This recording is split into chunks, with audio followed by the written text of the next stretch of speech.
একজন লড়াকু নেত্রী ভোটে হেরেছে তো কি হয়েছে, কোর্টে হারবে না। ভিডিওটা একটু দেখো।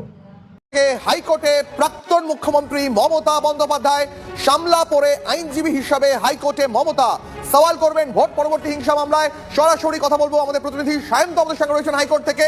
সায়ন্ত, মমতা বন্দ্যোপাধ্যায় কথা বলেও ছিলেন, ইঙ্গিত দিয়েছিলেন যে এরপরে তিনি ওকালতিতে মন দেবেন, সেটারই কি প্রতিফলন আজ হাইকোর্টে দেখতে পাওয়া যাবে? সত্যি দিদি, আপনার ক্ষমতা আছে।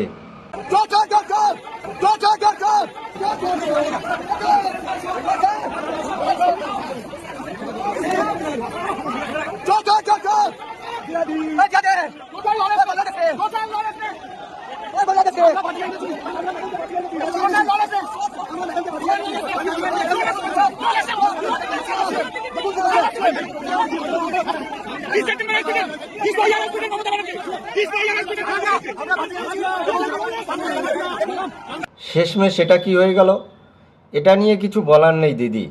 এটা আপনার নিজের ভুলের কারণেই আপনাকে শুনতে হচ্ছে। আপনি ওই আপনার দলের যে কর্মকর্তারা একাধারে যে চুরি দুর্নীতি করেছিল, সেইগুলো যদি আপনি বিরোধিতা করতেন, তাদেরকে যদি দল থেকে বহিষ্কার করে দিতেন, তাহলে হয়তো বা আজকে আপনাকে এই চোরটা শুনতে হতো না। এটা দিদি আপনার এক প্রকার কর্মফল। এটা নিয়ে আমি আর কিছু বলতে পারবো না, আর বলতেও চাই না।